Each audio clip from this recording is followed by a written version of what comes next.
Hi everyone, how are you? I hope you're having a lovely day.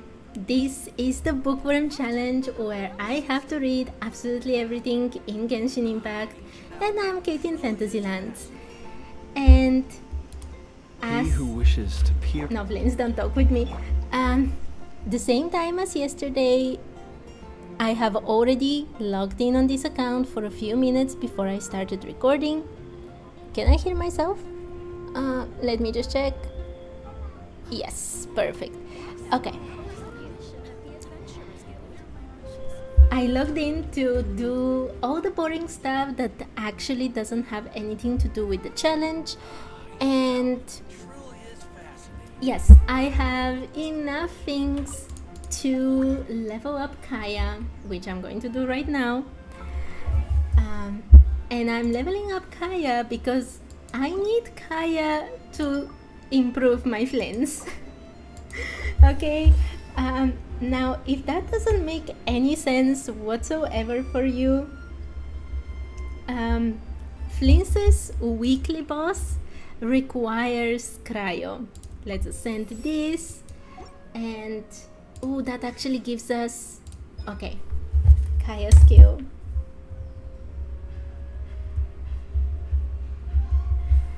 Ascension talent, Glacial Heart. Opponents frozen by frost now will drop additional elemental particles. Frost now may only produce a maximum of 2 additional elemental particles per use. There we go. I am also running out of these books. So the weekly boss for Flints actually requires cryo to be defeated, which means that I need 1 cryo character at the very least. And look at that, the only option is Kaeya. So yeah, I'm starting with that. So today, the main dish for today is lots of books and lots of archive things, because I haven't been doing those things for quite a while these days with this Bookworm Challenge, so I have to get back to it. But while no one has still properly entered the chat, I do want to read through a few not so fun things to read through. Experience. In battle. Ascend the cryo character other than the traveler to phase 4. There we go, we don't even have cryo traveler. So let me first move to Not Cry, because that's where I'm going to find the first books for today. And yeah, let me find those books that I want to read today first. I have read the 3 books about Reed Miller from Not Cry already, a long time ago. And wait, where is the... I got lost.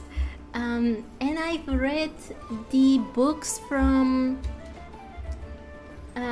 these Frostmoon Scions. Those are already read. So today I'm just reading the books from the Conch gang, I think. Is the only thing left. I have to find out that scammy guy. There we go. Okay.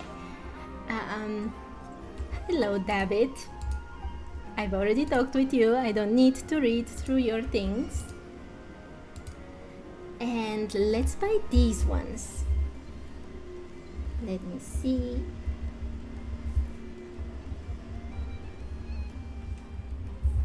Conch Echoes 1, a quest item. A tale passed down in this land since the earliest times, telling of children who spoke bearing conch shells in the empty frontier wastelands. The original author has long since been forgotten. Okay. And Conch Echoes 2, a quest item. A tale passed down in this land since the earliest times, telling of children who spoke bearing conch shells in the empty frontier wastelands. The original author has long since been forgotten. Okay, Now, before I start reading those things, however, I do want to read one thing that is not so fun, which is a mail. The ones that are going to disappear soon. Miliastra Wonderland Starbound Oath Web Event Pre-Registration Rewards Sender Paimon.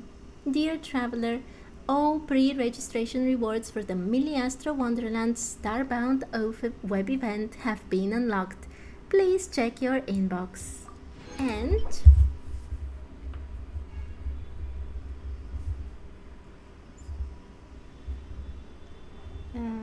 I don't remember how I... Little the Petlisaurus beanie, headwear. A hat made in the image of a young Petlisaurus, featuring a special design that envelops the entire head. With the round and smooth lines, you are halfway to becoming a full-blood young Petlisaurus.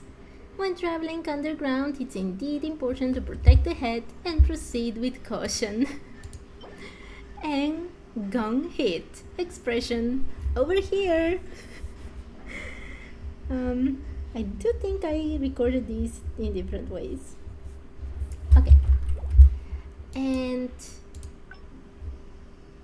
this one can wait. Let's read this one too. Let me see.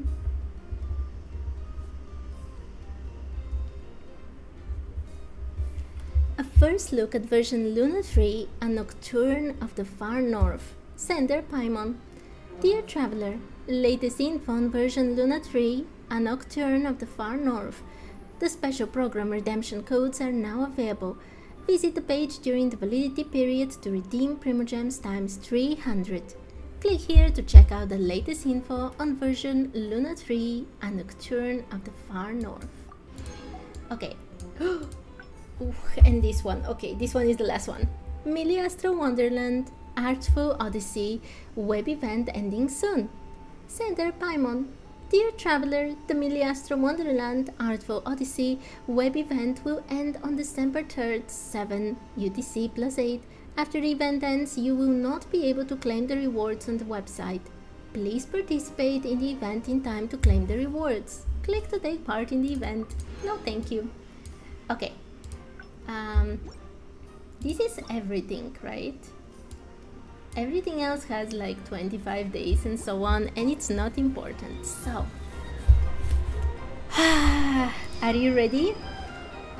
I am going to start with the books.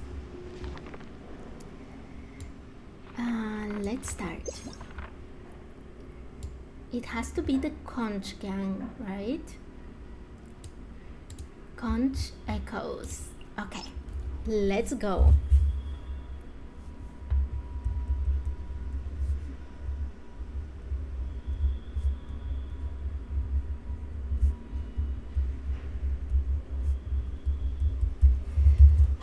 I'm ready.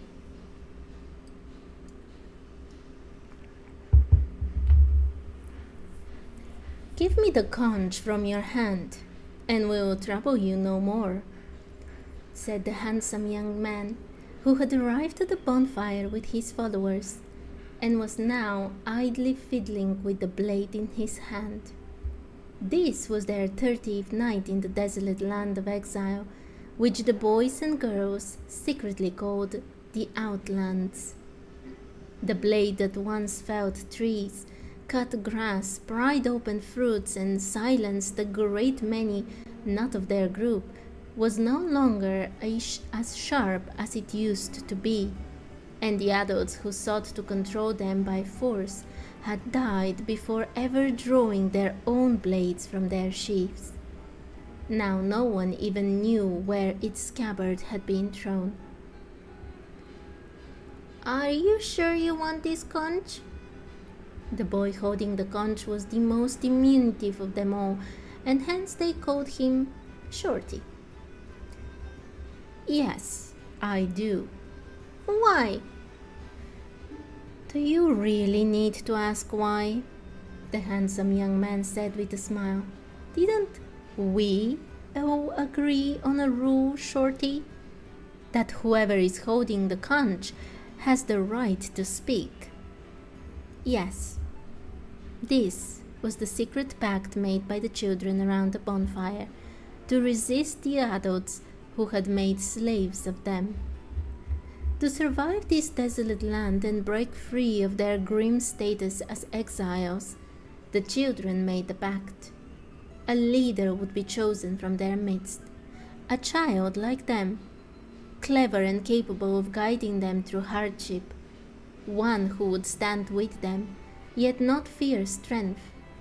This was the person who would hold the conch and become the leader of all the boys and girls. Secreted from the beach during the day's labor right under the adults' noses, proof that they were not infallible. As childhood fades, so does the belief that elders are all-knowing superhumans. For most, this perhaps leads to some disillusionment. But for these youths, it might not have been the worst thing to learn. And then, the ideal order did not arrive. Or rather, the bestial cruelty in the hearts of these children, yet unquenched, was becoming more rampant without anyone to suppress it. For if violence was capable of overthrowing everything, why should those who could wield it not seize everything through it? This included the conch and everything it represented in the children's secret pact. So, you think you can hold the conch? I was the one who put in the most effort, and I also got the most in return. What's more, I'm the one holding the blade now. Then you will become the one who commands us all. Yes, of course I will become the one who commands you all. Just like those adults at the beginning. Well, that might not sound so bad after all. Well, if that's the case, as if to answer, the short boy rose from the bonfire, his back to the flames, his face hidden in shadow. But the handsome young man thought he caught a smirk on the other boy's face, and a strange unease about the future washed over him. Until that night he had believed all to be in his grip, like the knife steady in his hand. Shorty handed him the conch, and turned to walk into the forest. After that night, the boy who once held the conch seemed to have vanished into thin air.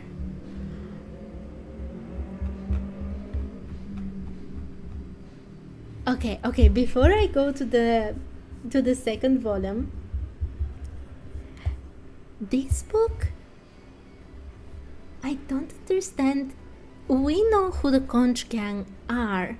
We met Maite at on Hisi Island, and we also know that the rest of the gang are actually children who work in Speranza under Kaeya, I think it was her name. But this story, was it written by them? By someone else? Or did they take inspiration from these conch echoes to make the Conch gang? I have many questions. Okay. Give me 1 second. Wait, I can't see the time from that screen.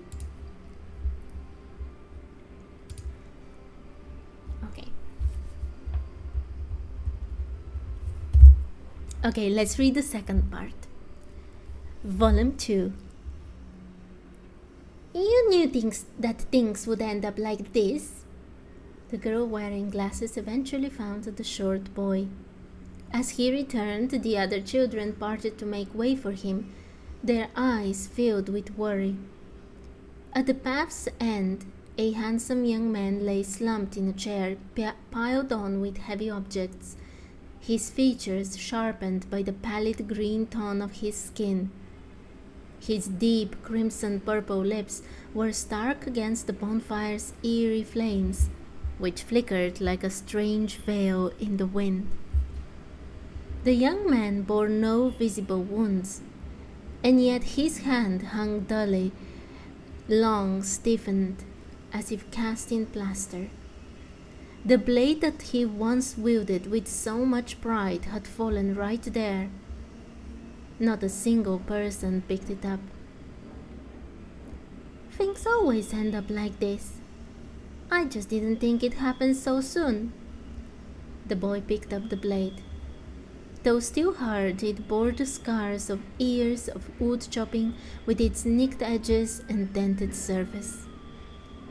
The young man didn't know how to tend to this power, but as it was his only lifeline, he kept the blade's need for tending a secret.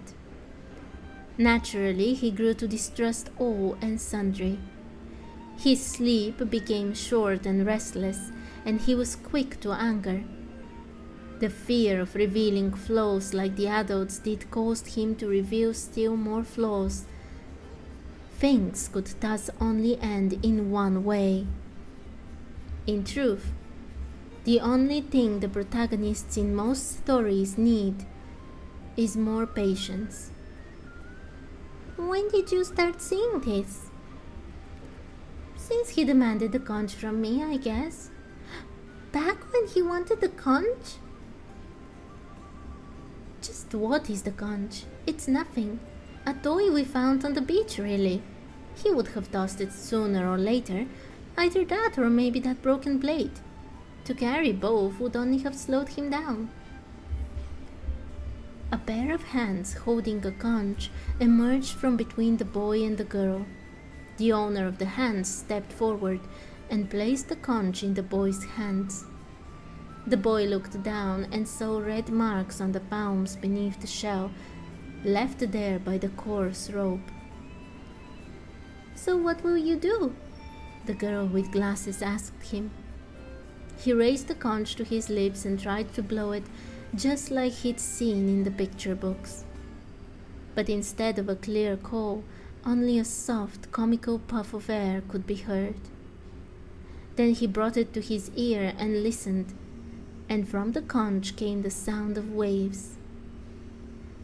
We shall build a town here and make it an Elysium for boys and girls. No one person shall monopolize the conch from now on, for it belongs to all of us. Anyone can hold it and speak their mind. But all of us will grow up one day, and will become the adults we don't want to be. Don't worry, it's okay. There is always a tomorrow, and there will always be other children. If they don't like who we become, they can shatter our world with their own hands. A short, unassuming boy, and a rather smart one. He hurled the dented blade into the waves and placed the conch amidst the children. Excuse me, what? It ends so mildly and calmly, but the beginning was one of the creepiest description of a body. Why is it impossible for someone to hold both the conch and the blade? Do they mean to say that if you are fighting, you're not really conversing with others? That you can either capture people's hearts either through fear, the blade, or through the conch, through speaking, to actually showing them a better way. And why, if you try to do both of these things, do you end, well, not part of this world anymore? Okay, who was this boy? Interesting. Another thing is that in Genshin we are definitely on a path to kind of change the existing order of the world. We're probably going to help the Tsaritsa, maybe, I don't know. We don't know what is going to happen in Snezhnaya, but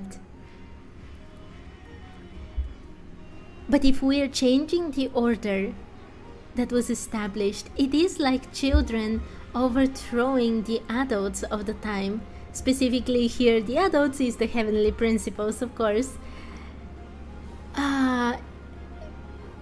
But we can either do it with the conch or with the sword, with the weapon. And currently we carry a weapon. Was he carrying specifically a sword? Wait. The blade. They say just the blade. Right? They don't specify that it is a sword, but I think it's a sword. I think it's a one-handed sword, just like the travelers. I have so many... Like, what happens with sword wielders and with swords specifically in Genshin Impact is one of the biggest mysteries for me. I've been thinking about that for a long time, especially since we got... what was it called? In Fontaine, everything about Mary Ann and the sword that we unlocked there. Okay, this is worth revisiting one day. This was a very interesting thing to read through. Now, my question is... Okay, I've already... I don't know. Someone's diary. Oh my, volume 10. Oh my. Mondstadt Tower. Okay. Wait. I have achievements. Oh my, Zoo Tycoon. Use the Omni Ubiquity Net item to capture one wild animal, of course. Wait. Huh? What's the time? I can't see it well on my 36.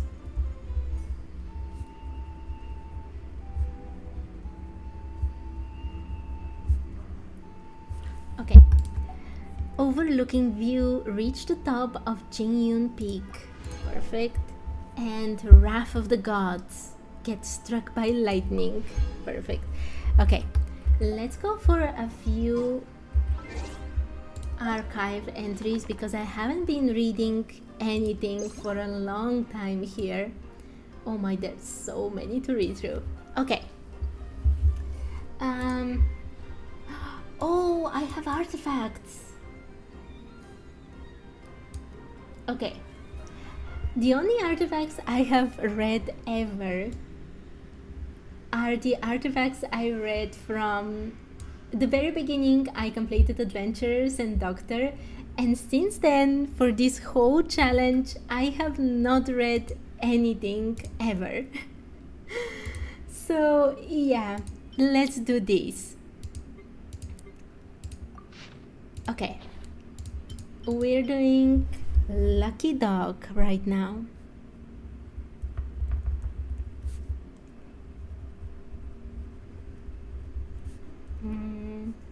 Artifacts.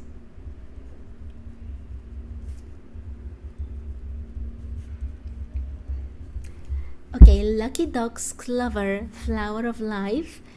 Lucky Dog 2-piece set, defense increases by 100, and 4-piece set, picking up Mora restores 300 HP. A 4-leaf clover that grows in the wild. It was picked because it is said to bring good luck. One who is favored by fortune tends to experience at least their fair share of miracles.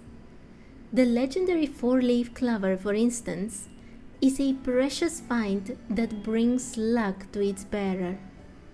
Once, while playing in the field, the carefree young boy known as Lucky Dog happened across just such a clover. Delighted, he plucked it from the ground and put it in his pocket.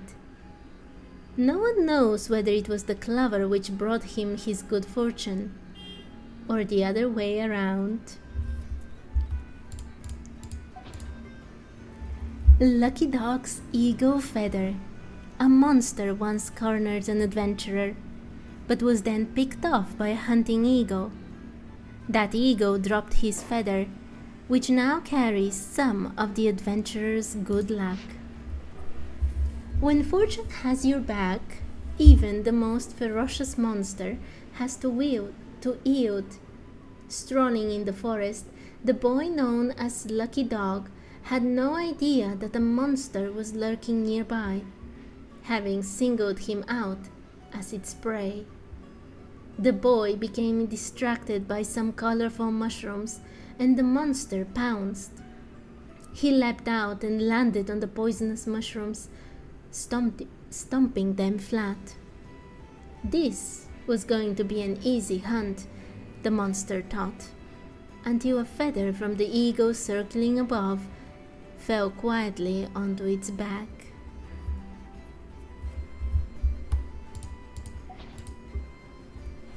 Lucky Dog's hourglass, a broken hourglass from which all the sand has escaped.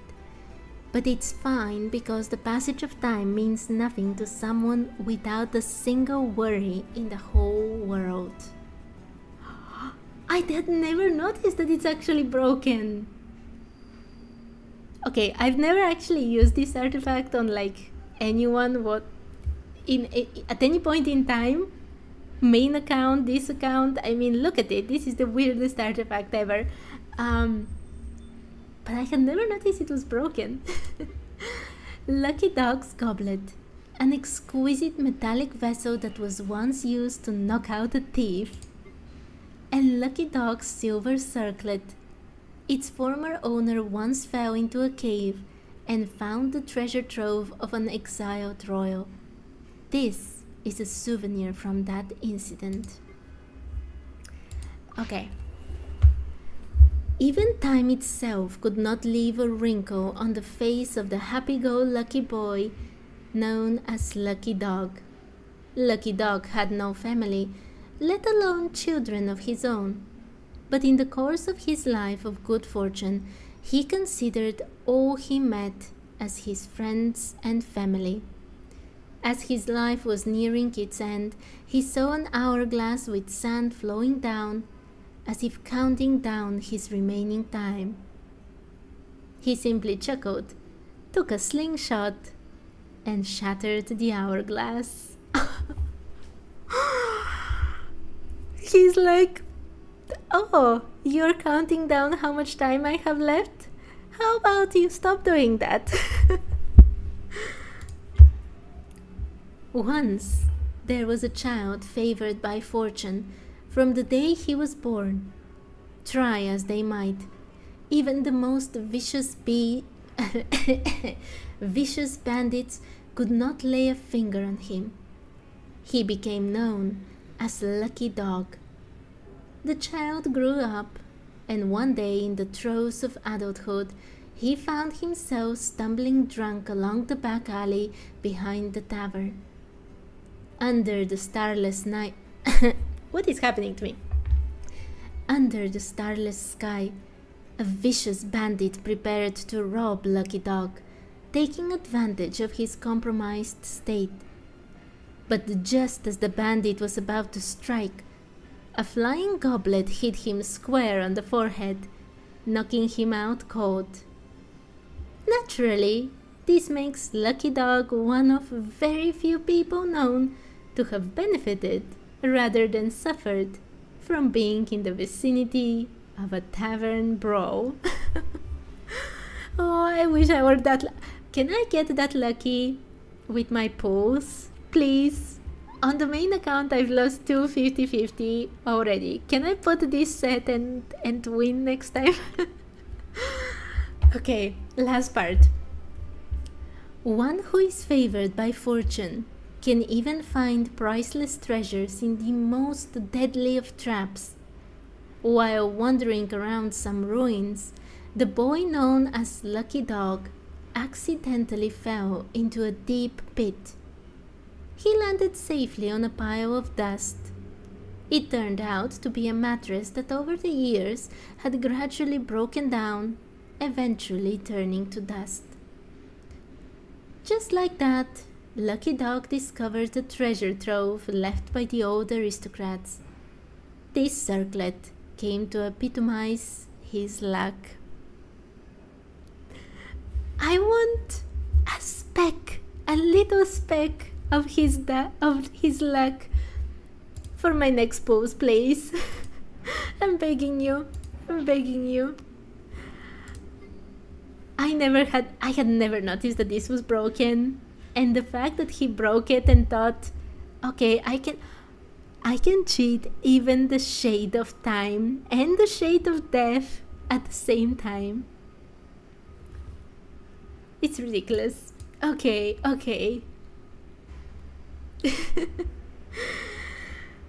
Good for him. Good for Lucky Dog, I guess. Okay, let's try another one. Wait, let me write it down.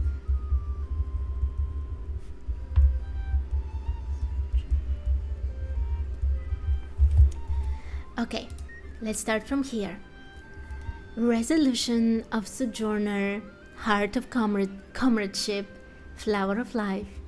Resolution of Sojourner, 2p set attack plus 18%, 4p set increased charged attack crit rate by 30%. Maybe if I didn't have a good artifact set for Novelette, I would have... Oh, but it's attack plus 18, never mind.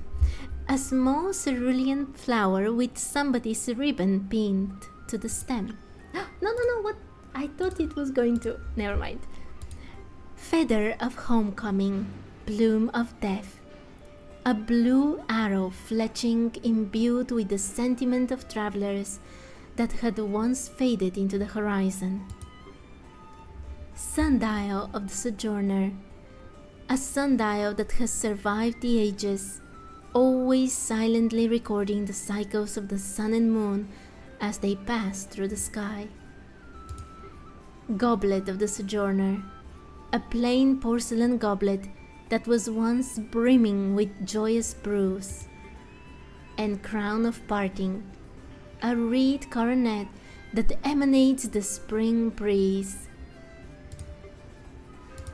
Poor thing was recording imaginary things. Oh, this one is actually long. Okay. Heart of Comradeship. The traveler from a distant land pinned this flower close to his chest. The traveler left a life of great privilege to pursue a wandering, unburdened life. In a foreign land by a clear lake of sweet waters, he met a frowning maiden. A traveler from afar. Not like it matters. You're a musician.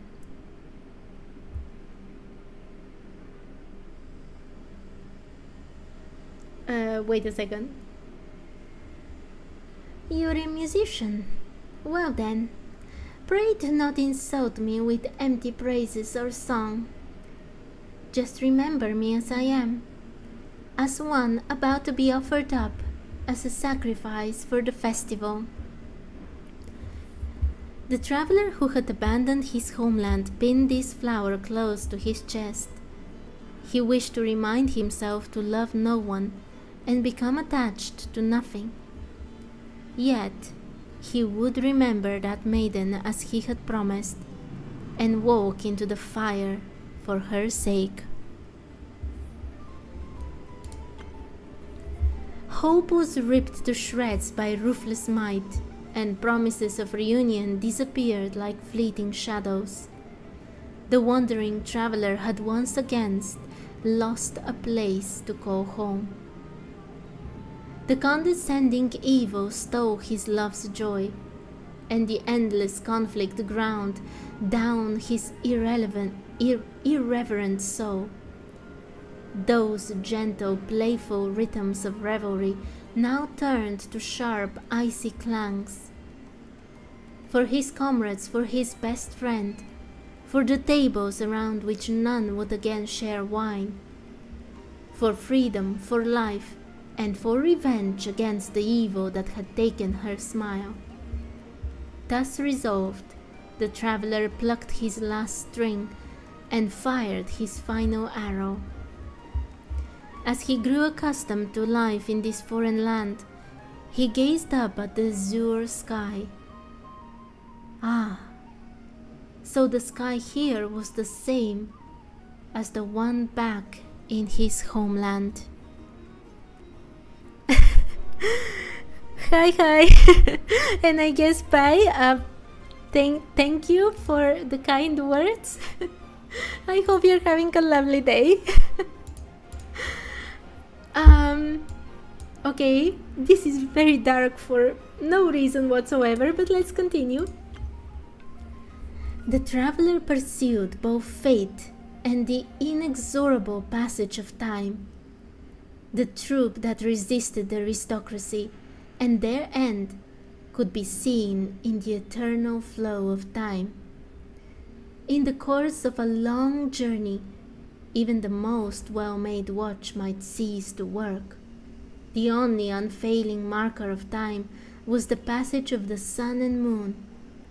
So to chase formless time, the traveler could only pursue light itself. The great halls of the nobility and the rebellious troop with no room to lay their heads, both were churned just the same by the flow of time, and both, like fleeting dreams, raced towards the same destruction. Under the moonless night sky, the dark shadows drew upon the outlander's tired face. The songs are spent like arrows few, to the choir the curtain calls. Shall I ever see you smile anew, when the tower in the city square falls?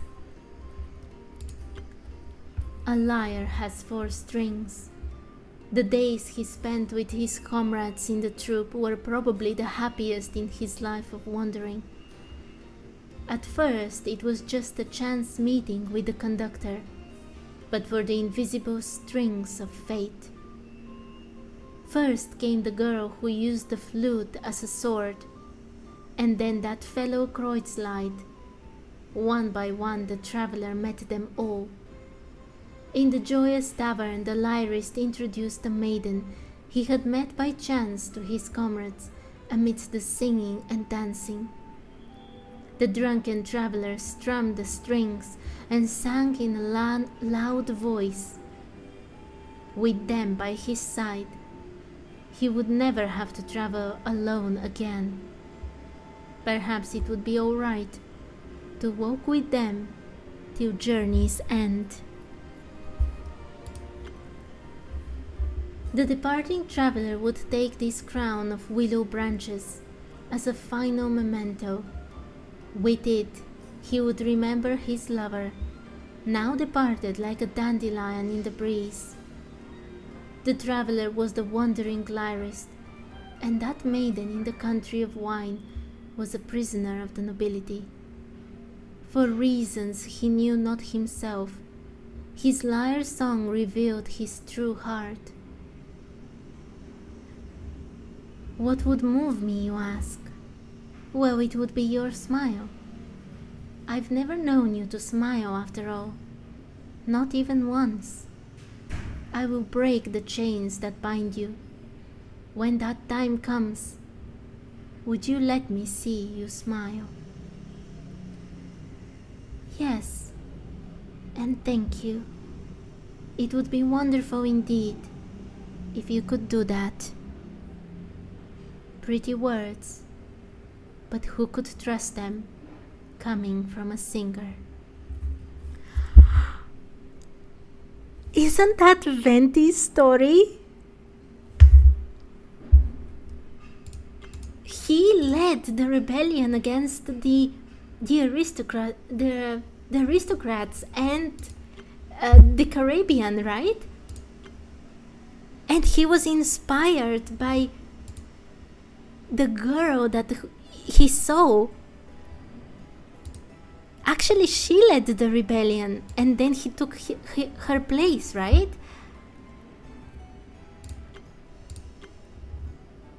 It can't be anyone else. It has to be Venti's story, no?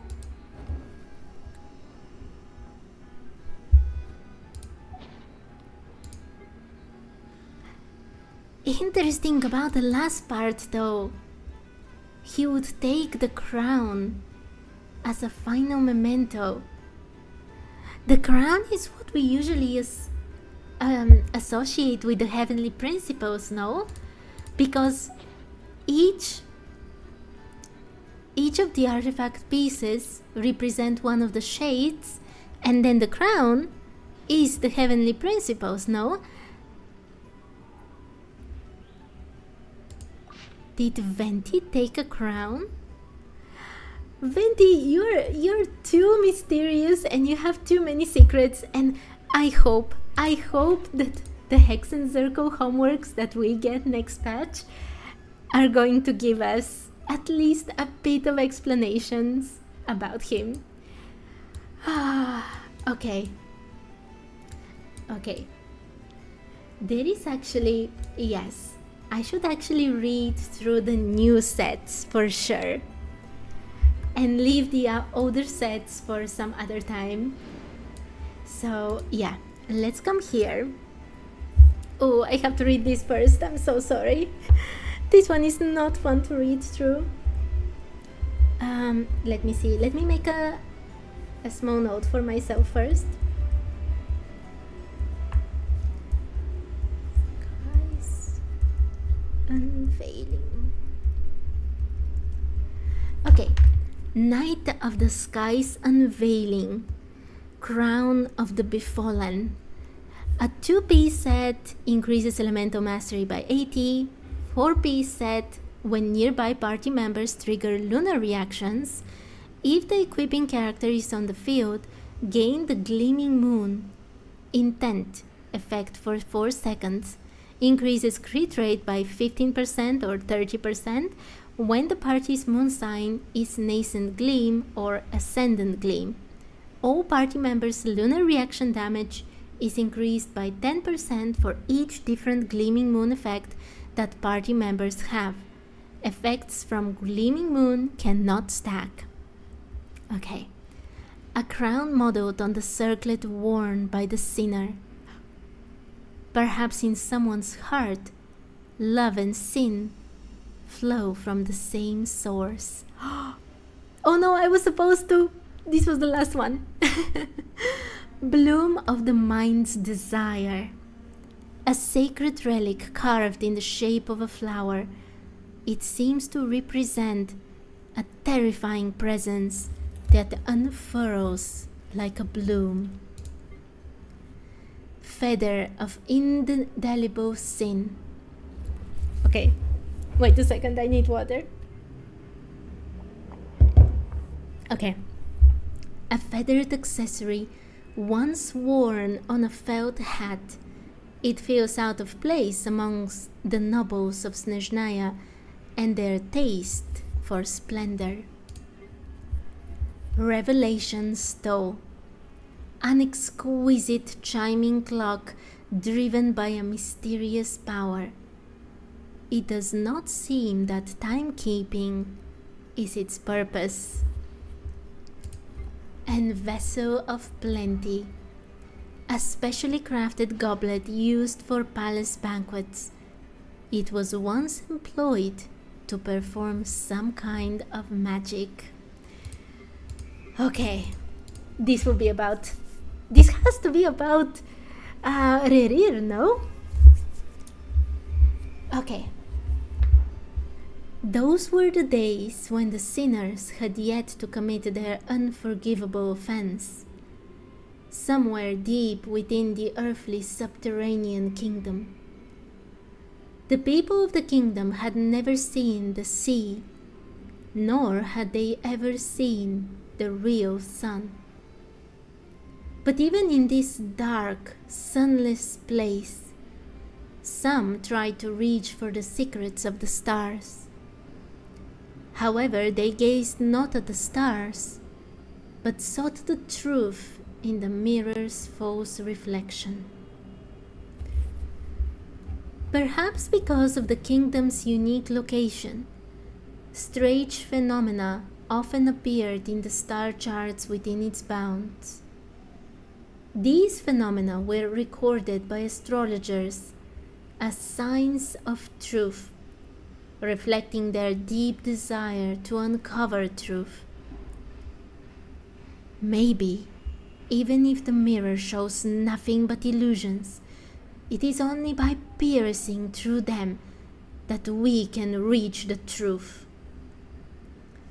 This was the conclusion the astrologers reached over time as they pored over their voluminous star charts. But unbeknownst to the philosophers of their time, they had already glimpsed a tiny fragment of the infinity that was the eternal, bedeviled sky. Many years passed, long enough for the earthly gods to fall, one by one, and for the aethereal sun to rise where the crimson moon once hung. Even then, there were those who had already uncovered the secret behind the great sin, and so the study of the stars became a forbidden pursuit. Only a select few within the kingdom were then granted the privilege of sidestepping the ban, so they might better serve their one-eyed ruler. Yet, the unexpected always finds a way, just like the moment when an unwitting novice monk brushes away the dust that has concealed a cautious mirror, unveiling the wondrous light that encircles the distant horizon and filling that tiny stargazing chamber with brilliance once more. How beautiful the pitch-black Elysium is, how dazzling, and how utterly profane. In the blink of an eye, it consumed young Rautvangi's every thought and desire. Thus began the tale and transgressions of the mad monk, who in later days would sing the praises of the abyss beyond the heavens.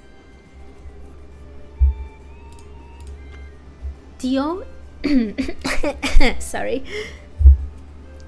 To overstep the bounds of one's station is already less majest, and to delve into forbidden dark knowledge is an even graver offense.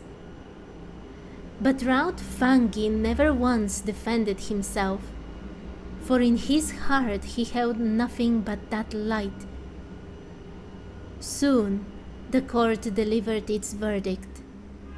The researcher was to be expelled from the Universitas Magistrorum and exiled.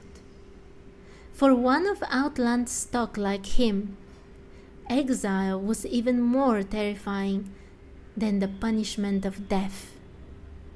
Exile was, after all, an ancient curse for those who had turned their backs on the gods, and once they returned above ground, that malison would catch up with them swiftly. A punishment like this was itself already a betrayal of the kingdom's noble ideas, a sign that the underground realm was in decline. But royal orders had to be obeyed. Besides, he who had glimpsed Elysium's depths knew all too well that he could no longer endure what lay ahead. Fade away, O meaningless life. At least you glimpsed truth, if for but one moment. Rautvangi finally emerged from the cavern, stepping into real sunlight. Yet, nothing happened to him. Unlike the others beside him, who now shrieked in agony. It was as if the great existence of the cosmos had manifested before him in that instant, and chosen above all others to bestow upon him the grace of darkness. Fortunately, tragically, he finally came to realize his mission. Flames illuminate the world, but they are also what reduce it to ashes, and my fate is like that of a moth leaping into the flame. It was a time before the dark disaster engulfed the nations, a time when people still savored those last golden years. It is said that there was an erudite and gifted researcher who wandered the nations for many years. He had already read every Rotauhist chronicle, browsed the libraries of the northern lands.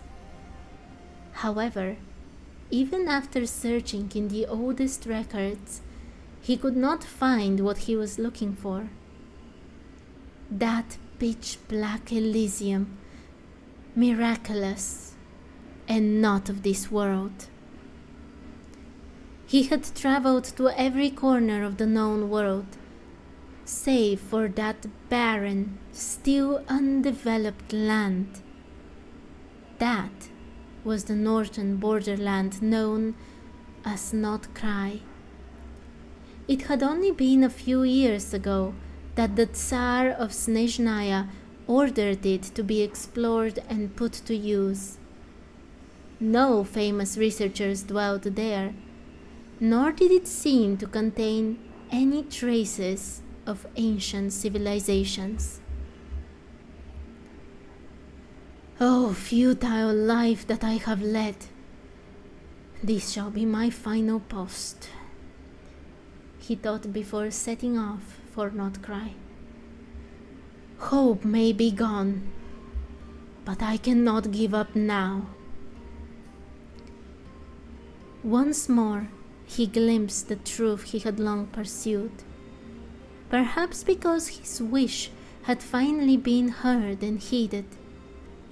And at last, he uncovered the sinful path that opened into the pitch-black Elysium.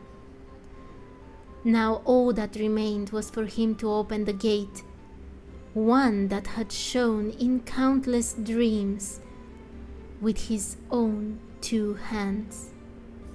No matter the means, and no matter the price that had to be paid.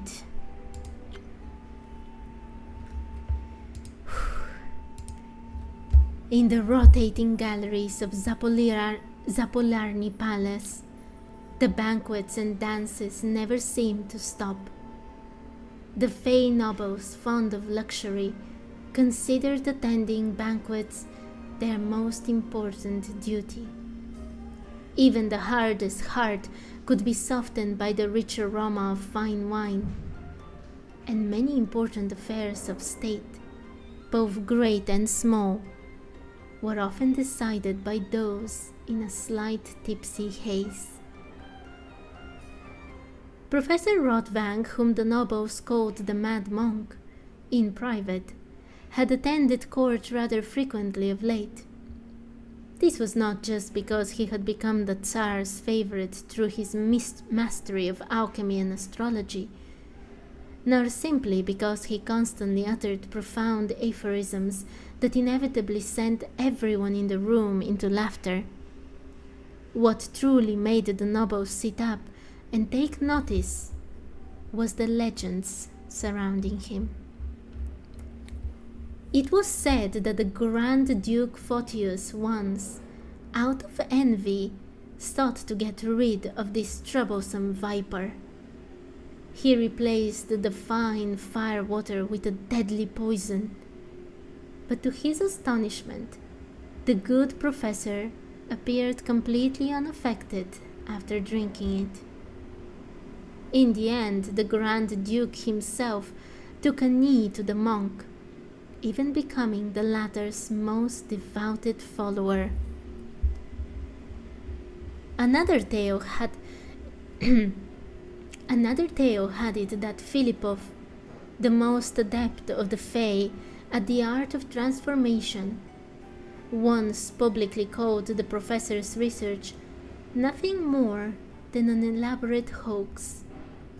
The mad monk responded to the accusation with naught but a calm smile. Then, before everyone's eyes, he summoned the soul of Philippov's late wife, who had been appearing in the bereaved Fae's dreams. These tales became a favorite topic of chatter at banquets, but whenever someone tried to confirm their truth, the professor remained silent. Perhaps no one truly cared whether these stories were true. Maybe they only existed to entertain banquet guests between songs and dances. Or perhaps, to the nobles, an outlander with no local ties was more worthy of their trust. Of course, it would be even better if he could assist them with a few niggles. But how could mere actors in this drama have foreseen the tragic denouements coming? The northern winds brought new opportunities and a touch of civilization to the ancient borderlands. Where the great trees fell, cities, ports and factories were built. But only the Tsar's favorite knew that the prosperity everyone saw was not as it seemed, and that the ruler of the Fae now hatched a bold scheme, a revolt that the sublunary order could never tolerate. But if you ask me, His Majesty the Tsar could afford to think even bigger, surely. Bound by the chains of benevolence to this earth, he has never once looked up at the stars. Such great power, and yet he only seeks to be the ruler of all living things beneath the moon. Little does he know that the true eternal Elysium he seeks lies beyond the sky's veil. The mad monk serving as the Tsar's envoy arrived in Notcry on a secret mission. Whoever claimed the treasure hidden here would wield a power capable of turning the world upside down.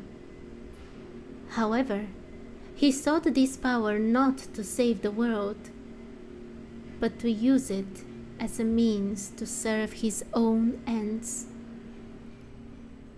Look at these foolish, fleeting mortals, as hopeless as this rapidly fading world of illusion.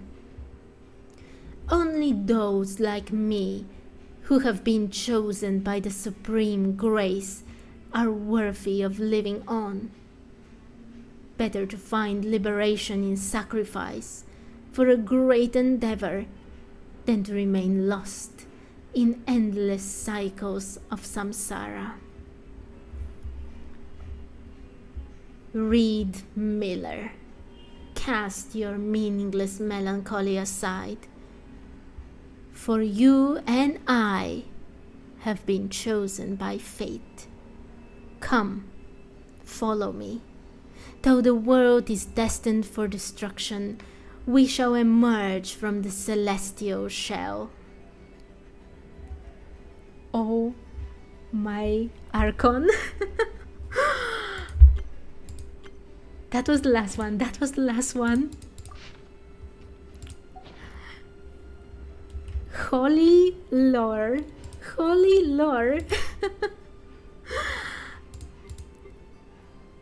The mad monk is definitely a Canarian that was pure blood and was not affected by the curse. to become a hilichurl, right? And the belly tsar, he sought the moon marrow, and he thought, wait, the belly tsar was only interested in what was happening on Teyvat, but the mad monk, this Khaenri'ahn that was pure blood for sure, he wanted more.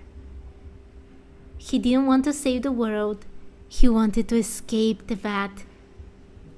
He wanted to escape whatever cycle we are currently lost into. But this guy, when they say that he saw the true eternal Elysium, this is definitely a vision from the abyss. People call him mad, but he is actually maddened by the abyss. Who is this mad monk?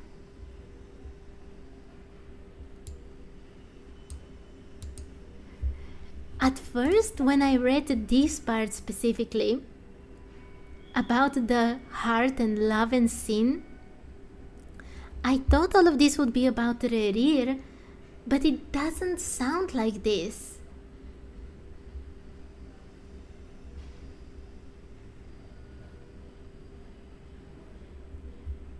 Honestly, I'm currently thinking a lot about Piero because he is currently the envoy of the Tsaritsa, and he has definitely set his gaze beyond the false firmament. I wonder if this set talks about him. Look,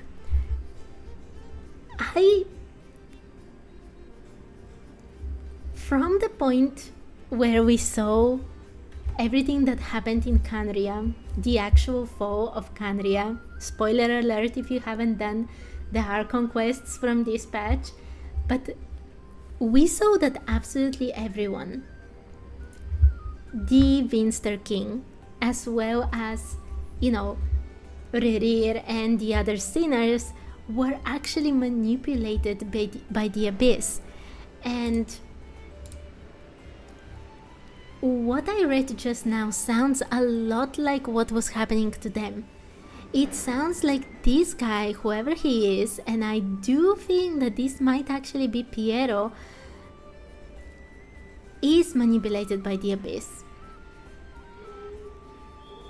And the thing with the abyss is that no matter what your objective is, even if it is something innocuous or even noble, the abyss has a way to mango this into something different, into something absolutely crazy, mad. And if Piero wants to kind of free Teyvat from the samsara, from the ruse set by the heavenly principles and their shades, maybe that on itself is not a bad goal, but if you combine that with the abyss, I think he's going to do far more evil things that will destroy so much of Teyvat that it wouldn't matter that those rules were overcome. Okay. What do you think? Do you think that this set is about Piero? Because who else could it be? Do we know any other mad researcher or mad monk from Khaenri'ah who has set their gaze beyond the false sky? No one else makes sense for me, but I could be wrong. So if you have other opinion, please share it with me. Okay, Okay, I'm starting to get a bit tired. Oh my, it's been only 1 hour. Okay. I've read like 3 artifact sets, and those things are super long. So let me see something else that I can read through. I have not been reading through all the descriptions of living beings for a long time, and I think it might be time to start doing that, to be honest. I mean, the next patch is very soon, and I will want to see just how much I have managed to do during this patch, and I think I've done quite well for the Bookworm challenge, but it would be much easier for me if I actually know how many things I've read through the archive. And the easiest way to know this is to actually read everything and just look at the number here. So let's do this. Okay. Crimson Finch, a chirpy little bird found in nooks and crannies all over Teyvat. This bird sports bright red feathers, helping it to put on a dazzling show when mating season comes around. Unfortunately, this same bright plumage also makes it an easy target for hunters. The dainty little crimson finch is one of the main food sources for carnivorous animals in Teyvat. Poor thing. It just wants to be pretty for its mates and ends up becoming dinner. Oh. Okay. Next one.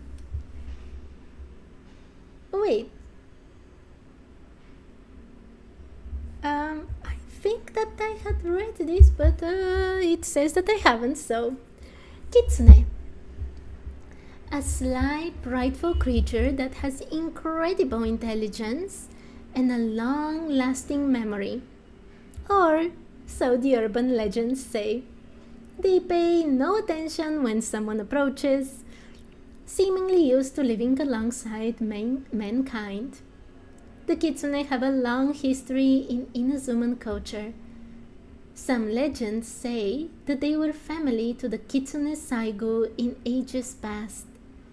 After she disappeared, the mightier Sky Kitsune and Earth Kitsune turned into stone statues to await her return.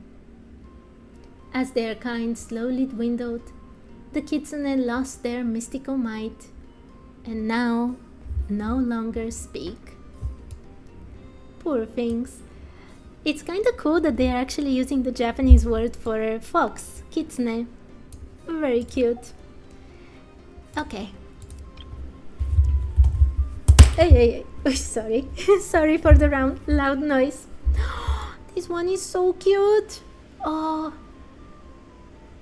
No, it was not this one. When I started playing Genshin for the first time, and I was not exactly sure how the controls work, I accidentally made one of the small animals into meat, and I hated myself so long for that, and I still do. But it was not a squirrel. It was not a squirrel. Okay, squirrel.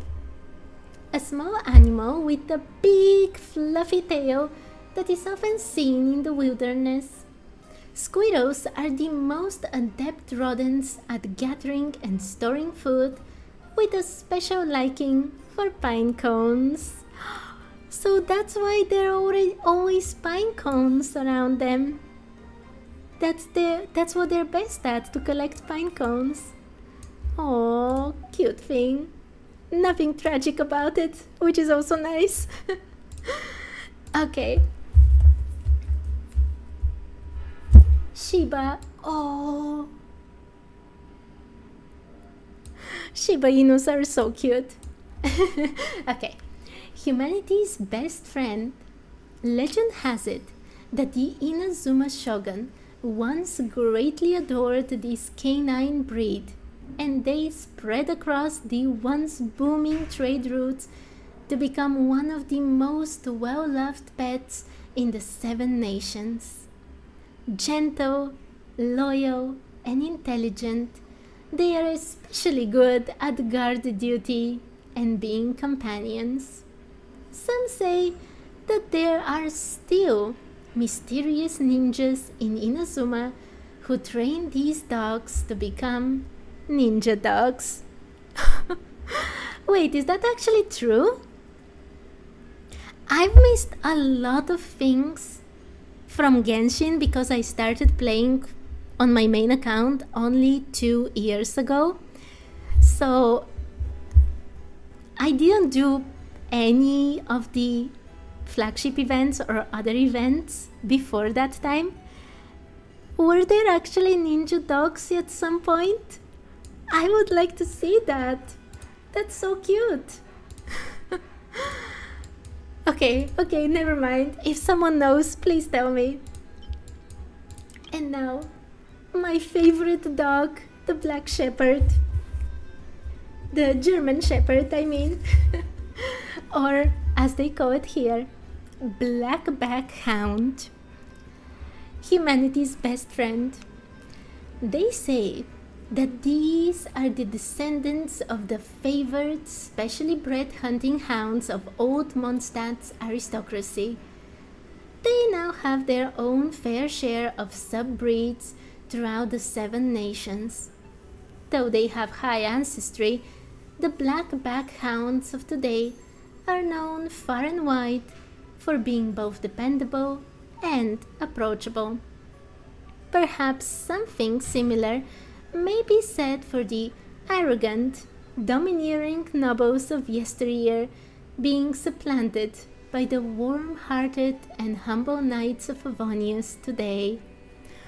Aww. I love German Shepherds. I love them so much. Okay. Oh, Lady Poodle. Humanity's best friend, once again. These Fontanian pet dogs have had their fur meticulously groomed and are adorned with custom-made apparel. This type of dog bears the disposition of a lady. Young women who are interested in owning pets have a tendency to take a special interest in this breed, often bringing them to tea parties. Rumor has it that someone has bought special made clothes for them in bulk from the Chiyoria boutique. As such, certain keen merchants have already taken these developments into account to develop future related businesses. I didn't know that Chiori makes clothes for dogs as well. But good for her, I guess. Oh, this is so cute. Okay. Let's go. Guard Poodle, humanity's best friend. These Fontanian pet dogs have had their fur meticulously groomed and are adorned with custom-made apparel. Parts of their body are guarded by metallic protections, granting them a bearing akin to soldiers. To most of your typical animals, or even the common bandit, this dog is as intimidating as a human bodyguard. As such, some rich merchants have taken a special interest in owning this breed of pet, adding both novelty and security to their lives. Oh, but how can anyone be scared of these little dogs? They're so cute.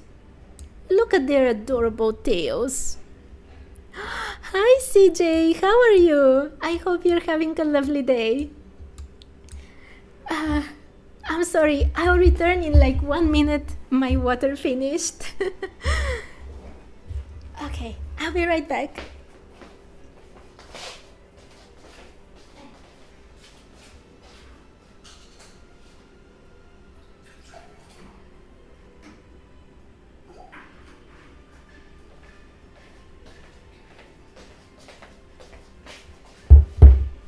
Okay, and I am back. So much reading today. Okay, there is one more. Oh my, look at this one. Look at it. It's such a gentleman. Oh, CJ, you're just about to go to sleep? Oh, okay then. See you another time. Have a nice night. Okay. Wait, I need more water for this. Okay. Oh, this dog is a gentleman. Gentleman Poodle, humanity's best friend.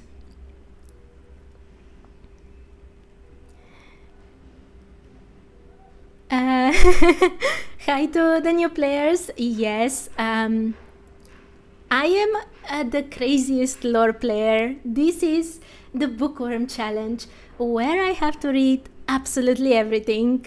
Like everything. Not only the fun parts like these dogs and the lore about the sinners, but also the items descriptions, the mail, and everything else that is going to make me crazy one day sooner or later.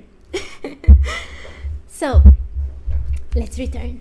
Gentleman's Poodle, humanity's best friend.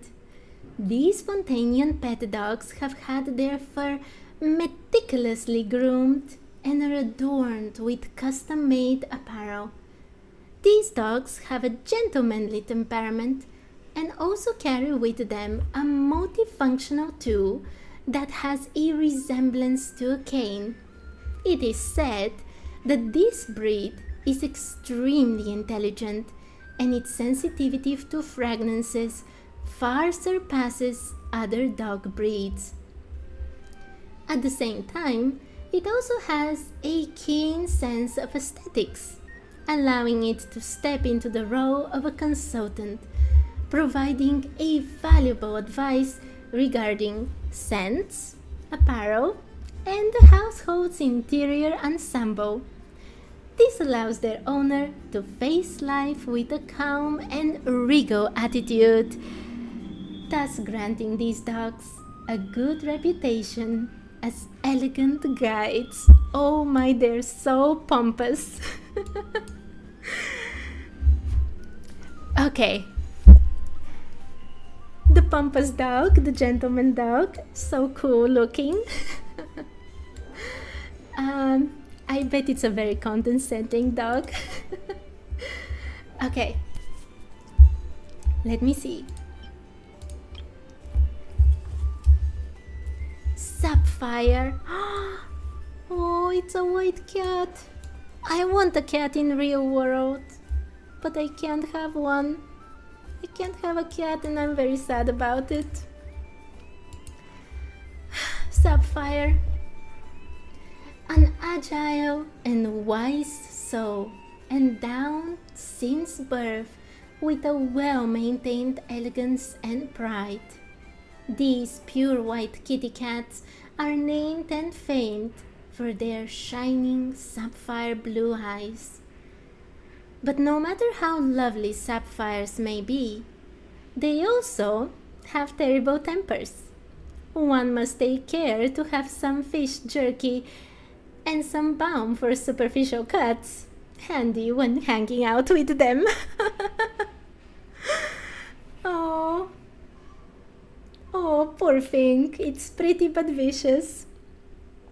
I can't have a cat because of life. Right now in my life, I just can't have a pet, unfortunately.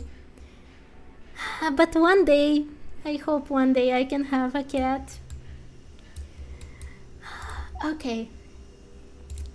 One more kitten. Jade-eyed cat. An agile and wise soul, endowed since birth with a well-maintained elegance and pride. A grimalkin with emerald green eyes, it walks upon roof beams at night with great grace. But Do not let their noble affectations fool you. These little thieves are adept at stealing fresh fish from the rears of kitchens and merchant stands.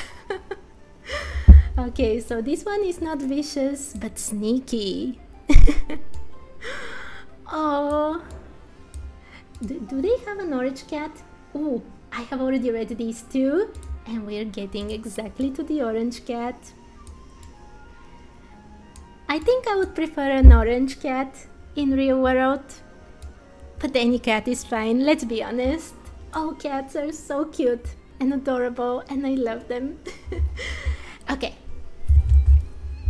one last cat. Tiger striped cat. An agile and wise soul, endowed since birth with a well-maintained elegance and pride. This cat is intelligent and combative, and has quite the aura of prestige to it. These cats are excellent at earning the favor of humans, and are often able to get the upper hand over its kin when it comes to gathering food. As such, they tend to get fat quite quickly, though this does not diminish their cuteness in human eyes at all. Sounds like a cat. It does sound like a cat. Oh, it's so pretty. Oh, this one was famous for its sapphire eyes, but I actually like these eyes the most. It's just so pretty. Okay. Oh, I want a cat. But let's go to something not so catty. I mean, it's a bit catty, but in a different sense. You know, when I first started with Inazuma, one of the things that it just made me so angry. You cannot imagine how angry I was. It was those fake chests. There is a certain sense of accomplishment and happiness when you open a chest in Genshin. And when that first chest turned into a tanuki, I never forgave them. These might be cute, but they're unforgivable for me. Baketanuki. A carefree tanuki that comes and goes without leaving any trace, and that knows mystical arts passed down only amongst their kindred. It has the ability to transform into other objects, including humans. Although they often tangle with a mysterious organization under the shogunate, the tanuki are not a wicked lot and only tease humans for fun. There is but one recorded exception. Years ago, the Baketanuki who guarded Jinju Forest started a battle due to some conflict between their leader Yoroi and a kitsune. In the end, most of the Baketanuki were sealed within stone statues. You deserve it for that chest.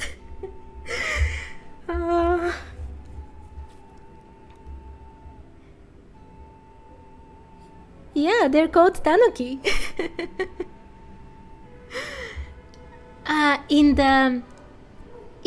In the real world, the Japanese word is tanuki.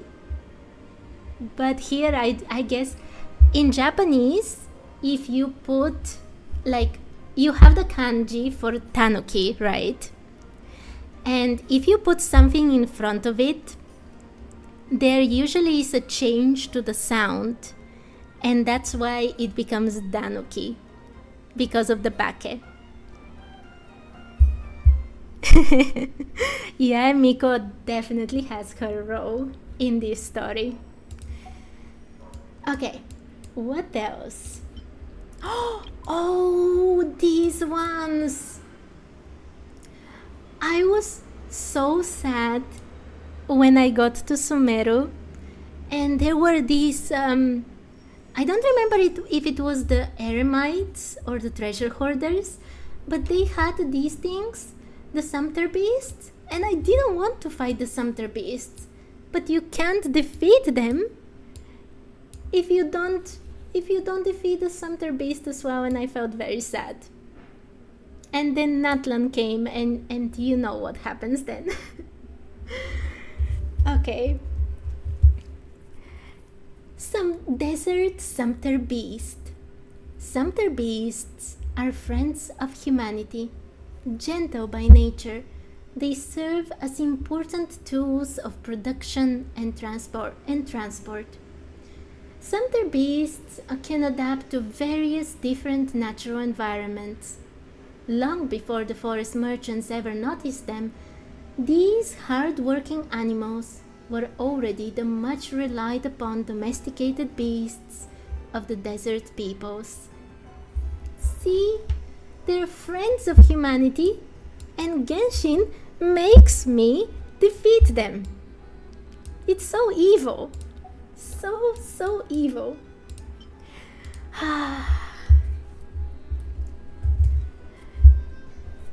I won't even say anything about the little Saurians that we have to defeat. That's one thing I'll never forgive Genshin for. That and the Bakedanuki, unforgivable. Ever. In my entire life. Brown deer.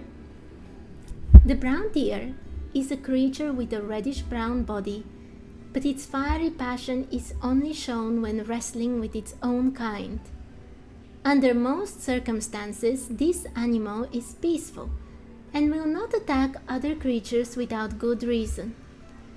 The iconic antlers of the brown deer are a symbol of the individual's strength. Generally speaking, the larger the antlers of a male deer, the greater the power they contain and the more authority they have in the herd. And the people of Natlan, who live in harmony with the brown deer, will hang ornaments such as ribbons and firefly lamps from the antlers to make them still more magnificent.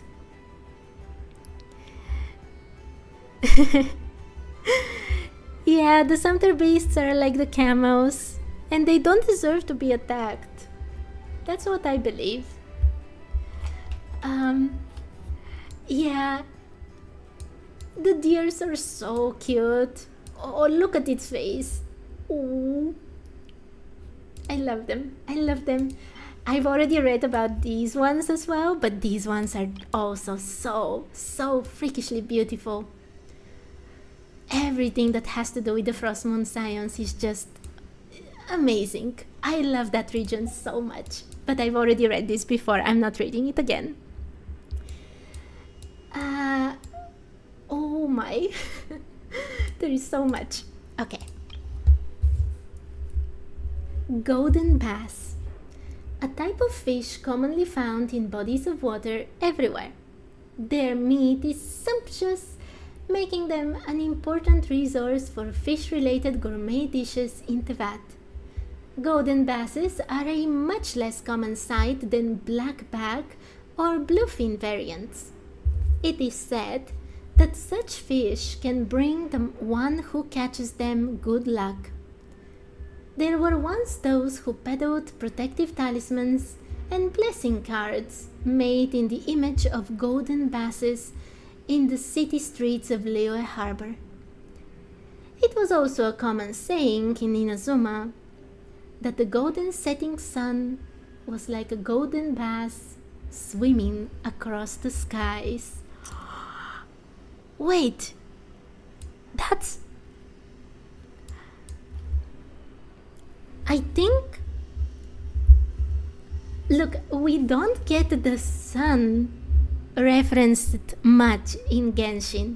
The biggest reference we have is that sun chariot that supposedly fell in the chasm a long time ago. I mean, fell and made the chasm a long time ago. Yes, even the fish has lore. Genshin has lore for everything, don't worry.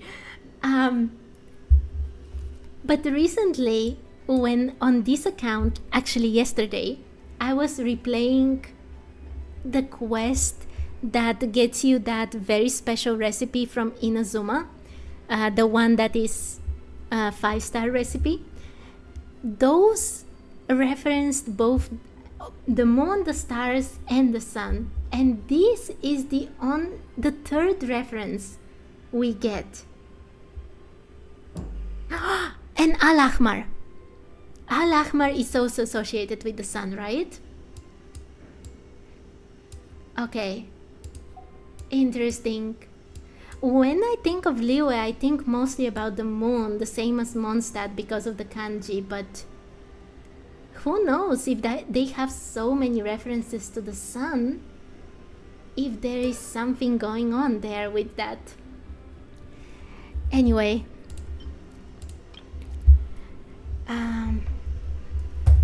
Hydro crystal fly, pure elemental life forms composed of drifting hydro particles, as free and unbound as the butterflies they resemble. A glittering hydro creature that is the product of rising and condensing elements and which feeds off the ubiquitous power of hydro. Legend has it that hydro crystal flies are condensed from the tears of purity to wash away the stain of sins. Regardless of how the world shifts, so long as conviction remains, righteousness will exist everlasting.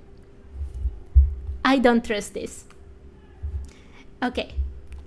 If anyone hasn't done the Archon quests from this patch still, please don't watch. There will be a huge spoiler. So, during this patch in the Archon quest, I already talked about this today, but we see the end of Canria.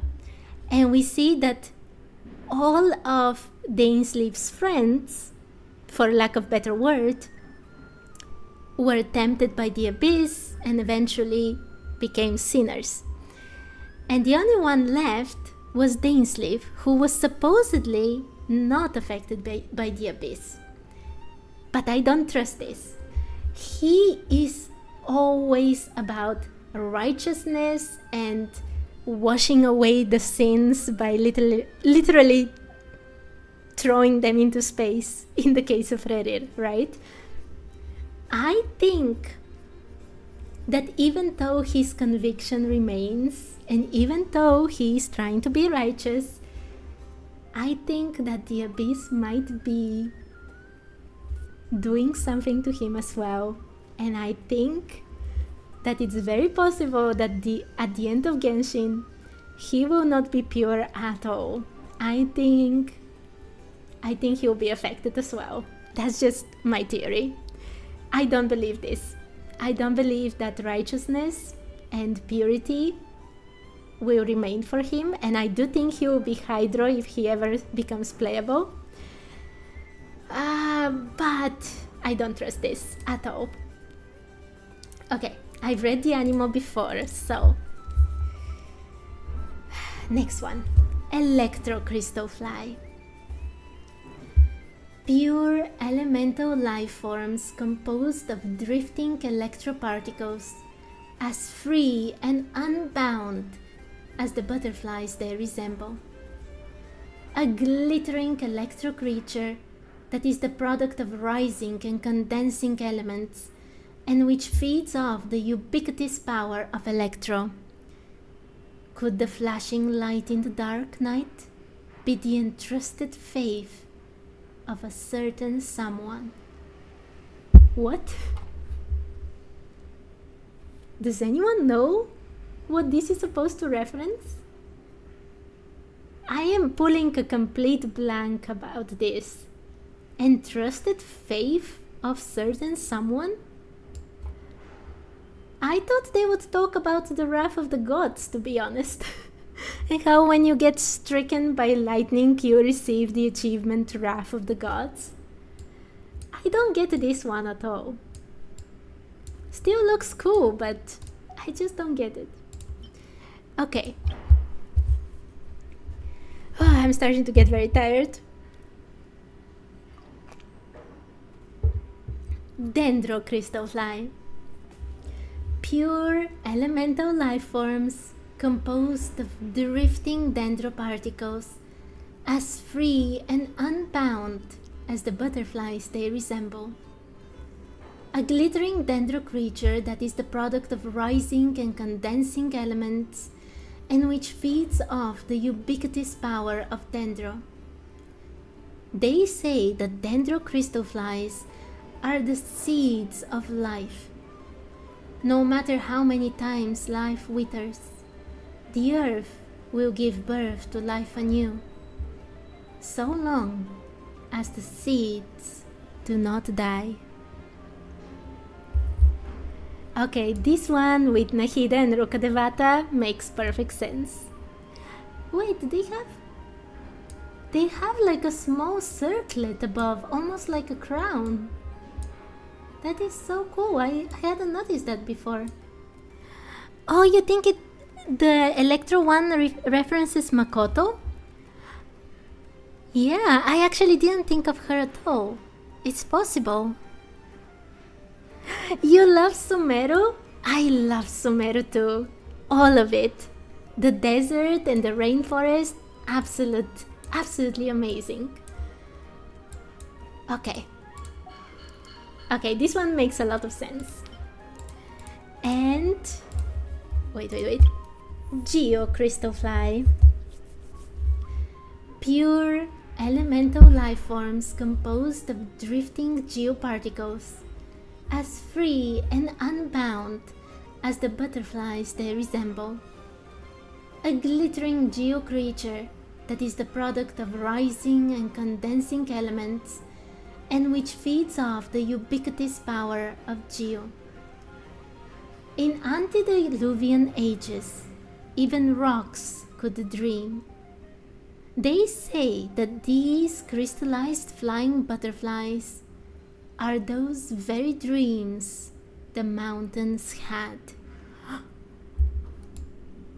Interesting. Usually when we talk about dreams, it's all about Sumeru. Why does Liyue have references to absolutely everything? They look very cool. Do all of them have... Yeah, they all have those circlets.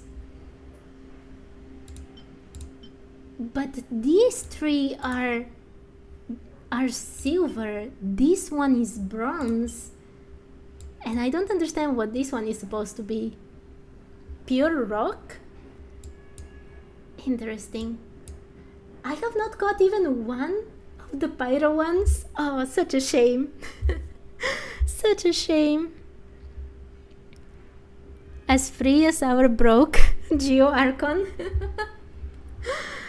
Oh, poor Zhongli. I hope they give him a better weapon soon. Poor guy doesn't even have a good weapon, right? Axolotl. I mean, not in here, but in real life. Golden Loach. The legendary freshwater amphibian that can spit out pearls. They are found mostly where the water is clear and the reeds grow long, such as in Liyue's Dihua marsh. They say that golden loaches are the spoiled children of the river itself. It is also said that they can smile so innocently because of the river's warm and gentle caress. They will combine elements that can neither be absorbed nor digested, gravel and ores within their bodies to create sparkling, shining pearls, and will spit them out when threatened to confuse and distract predators. Sounds about right. Good for them, I guess.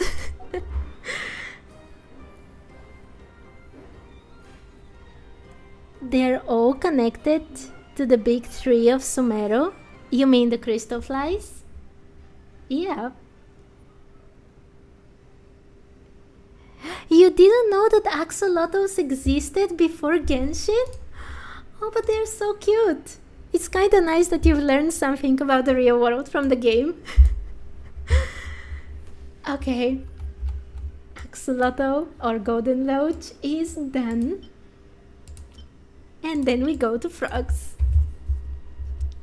Mud frog. A small frog that often appears in wetlands. This animal is very common in wetland areas, and its body secretes a mysterious sticky substance that has much medicinal utility.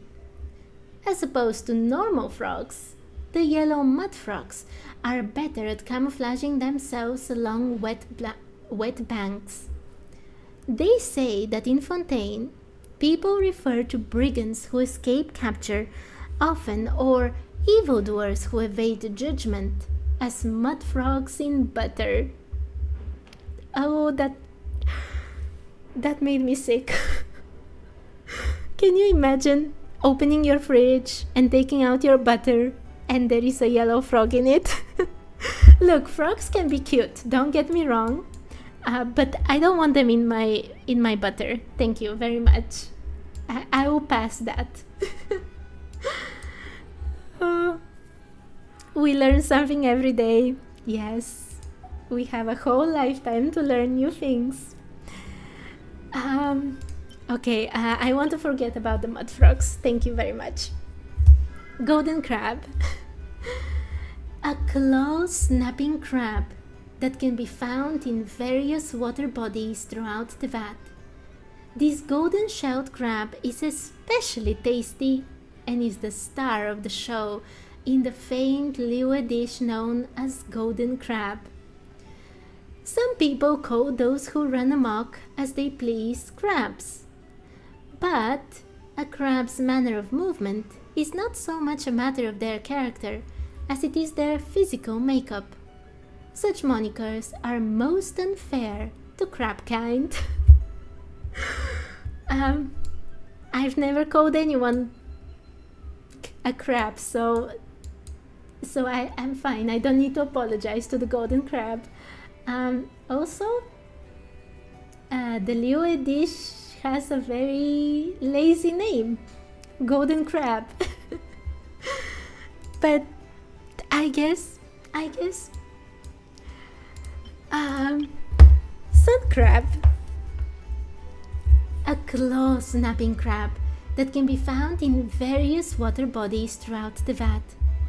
The shells of these crabs are painted in many beautiful red shades, which wonderfully reflect the many stages of sunlight. They look especially good cooked. Oh my god. It's like, who wrote these archives? They just think about eating, honestly. Let the poor crabs just do their crabby things. Yes, I am currently in Not Cry. I am right next to Dabbit because I started this stream with reading his books about the Conch. Well, not gang, but Conch echoes. So I am currently in Not Cry. Why? Okay. You can smell them cooked. Oh my, why does everyone just want to eat everything that moves? General crab. Seriously? This one could have been purple crab. It could have been magical crab, the shogun crab, lightning crab, and they decided to call it general crab. Ah! I got it. General as the one from the army, not general as a general question. Okay, I get it. I was that was stupid. Okay, I get it. General crab, a claw-snapping crab that can be found in various water bodies throughout Teyvat. It has a purple shell that resembles the emblem of the shogunate. It is also quite shogun-like in its fearless, dominant movements. Such arrogance, such impertinence. At least no one wants to eat you, Mr. Crab. It's definitely Shangling mentality. I wouldn't wonder if she wrote some of those entries. Like, not in the slightest. Pale red crab. A claw-snapping crab that can be found in various water bodies throughout Teyvat. It has a light red-colored shell and a gentle nature. As such, it's a lot more suitable to be raised for ornamental display than others of its kind. Well, I guess life in captivity for you. At least they don't want to eat you. I don't know if that's better though. Poor crabs. Poor crabs.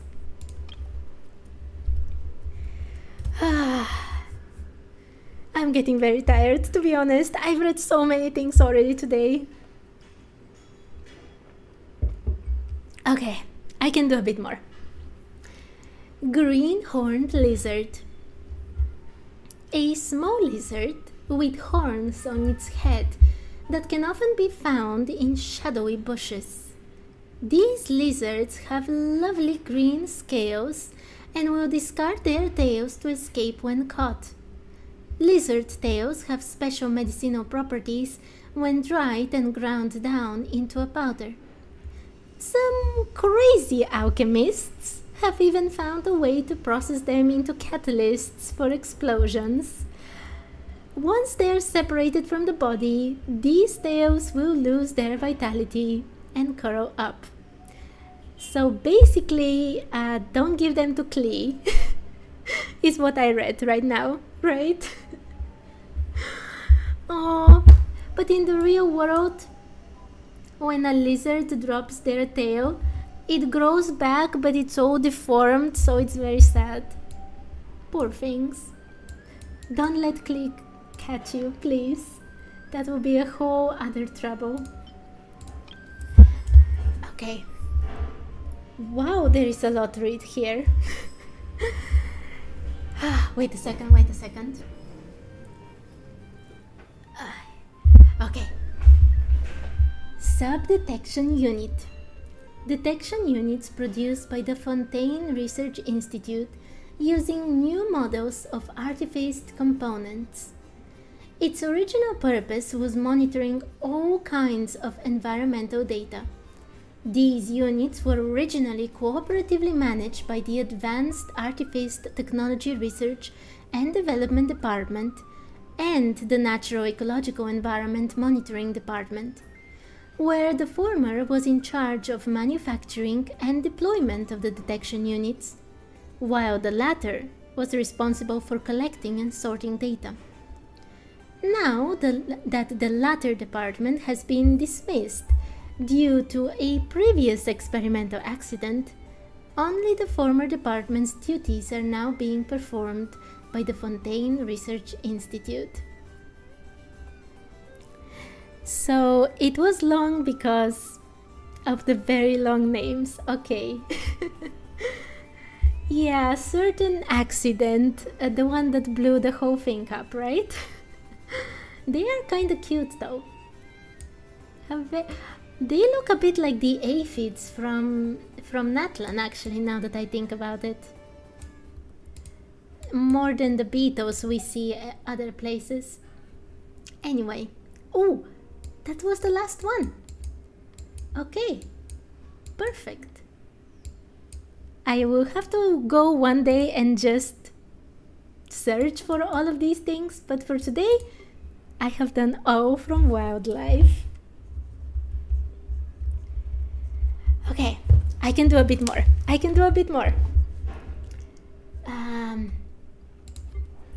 These ones are usually much more interesting, to be honest. They have so much lore here.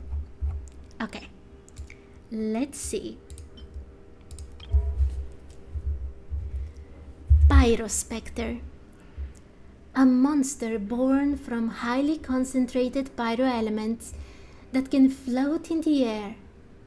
There was once an academia student who conducted research into their behavior. He believed that specters were a form of crystal fly, since they both had powers of flight, and both were birthed in areas saturated with elemental energy. He has not graduated yet. What's with the shade? What's with the shade? Poor guy or gal. I don't know if it is a man or a woman, but poor person. Oh, I don't like the specters. They're so difficult to collect their drops. It's so difficult. Anyway, Dendrospectre. A monster born from high-density dendro energy that can float in the air. A researcher from Vahumana once did research into the ecological peculiarities of dendrospecters, finding them to be quite similar to the legendary Aranara. His conclusion was that the Aranara were actually dendrospecters. This researcher would become a little-known writer of fairy tales. Yeah, so he probably didn't graduate either. Oh, poor guys or gals. Again, I don't like these ones. They're so difficult to fight with. Okay, I've had to go and collect their drops for Kirara, as far as I remember. And not only are there few and far in between, but also they're put on those small ledges with the waterfalls where it's so difficult to fight, and where at that time I was fighting with Nahida, and Nahida is a bit small, a bit short, and every time I changed into her from Chlorant, I couldn't fight because Nahida started swimming because she's short. I can't explain how much I don't like these things like at all. Which brings me to the Cryospectre. A monster born from highly concentrated cryo elements that can float in the air. A certain alchemist once studied these beings, speculating that they might be a kind of slime or the traveler, as none of the above needed a vision to use the elements. He was reprimanded by his teacher. Oh no. These are getting worse with each next one. Now the traveler is a specter? Seriously? Oh my. I hope that at least this person managed to graduate one day, but I doubt it. I doubt it very much. Oh my god. I mean, oh my Archon. Okay, let's go. I can't speak anymore. Geospectre. A monster birthed from a high concentration of geo that can float in the air. Geospectres mimic the fruit of certain plants with when their wings are close together. As such, they are held by some ancient tales to the fruit of a giant tree in the sky and are regarded as having mysterious medical value. I doubt it. With everything else, I doubt it. But a giant tree in the sky? Are they talking about Irminso? I know that Irminsul is not in the sky, but with how weird things are on Teyvat, I wouldn't be surprised if they're talking about that. But Irminsul... Wait, Irminsul didn't really have fruits, right? So it has to be another tree. Okay, I have no idea what they're talking about here with this tree. It will be very suspicious if it's Irminsul. It wouldn't make any sense. Anyway, tainted water-splitting phantasm. Today, with the oceanids extirpated from Fontaine, strange elemental life forms have appeared in the waters. The elemental spirits that appeared after the calamity lack the elegance and beauty of the oceanids, and thus have been called tainted.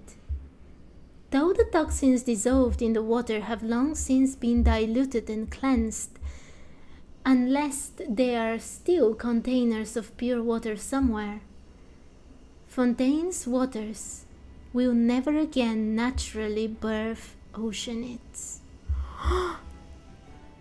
I didn't know this. I had missed this. Look, this account is very recently made, but when I originally started playing Genshin, it was at the end of Fontaine. And I did things very quickly, obviously, because I was very excited to do everything. But I had actually missed this, that there can never be new oceanids. That's really sad. I mean, the disappearance of any kind is sad. I wish I didn't know this now. This is too sad. Also, I thought that they're called tainted because of the abyssal thing, and not because they lack the elegance, but that's another thing. Teyvat has its own laws. Yeah, it certainly does. Okay. A bit of a sad note there.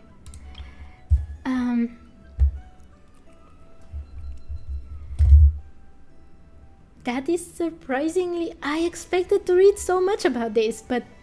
Hydrotopa! A humanoid monster formed from the agglomeration of water. This is very weird. They have 5 times more explanation about the fish, one type of fish, than this. Do we know the story of this thing? Did it just randomly appear and people were like, oh yeah, that's just some agglomeration of water over there, and ignore it. Nothing important. Look at this fish over there. Now that is lore. Oh my god. Oh my god. Okay, finally, all the way to Natlan. Ah, blazing brilliance. Frost Knight Scion. An elegant elemental life form that possesses immense elemental affinity.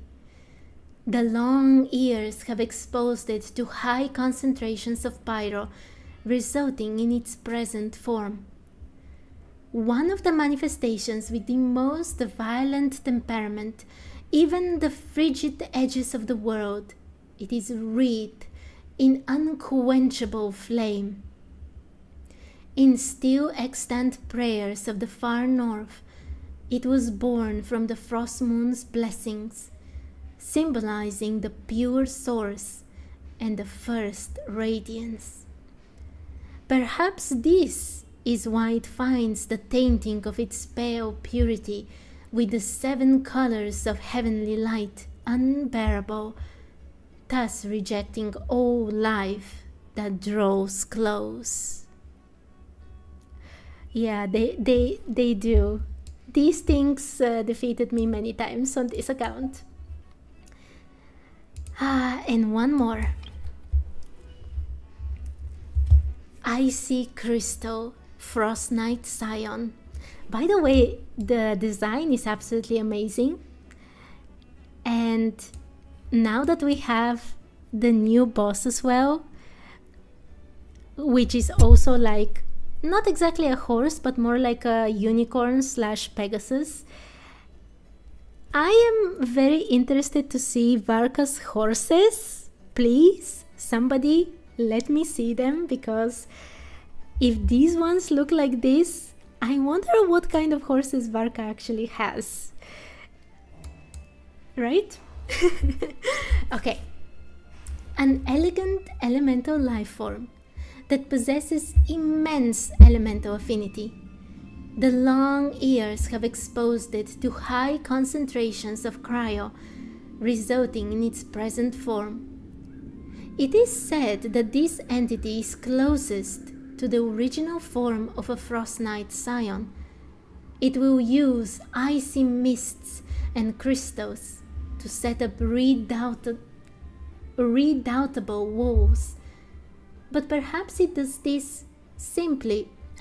sorry. But perhaps it does this only to separate the flawless, primeval light from the world that lies beneath the moon. In still extant prayers of the far north, it was born from the frost moon's blessing, symbolizing the pure source and the first radiance. Perhaps this is why it finds the tainting of its pale purity with the 7 colors of heavenly light unbearable, thus rejecting all life that draws too close.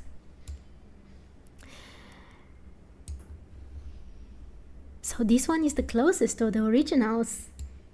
I remember when I read the previous ones as well, they all have like, oh, we don't like these heavenly principles kind of powers, and that's why we kind of hate everything that moves around us.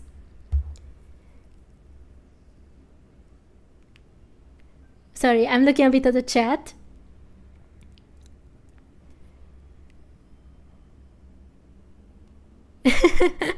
Oh, this is about the boss that he didn't have almost any explanation. Yeah. And yes, I know that Kaeya is the cavalry captain and we haven't got even a tiny little horse to go with him.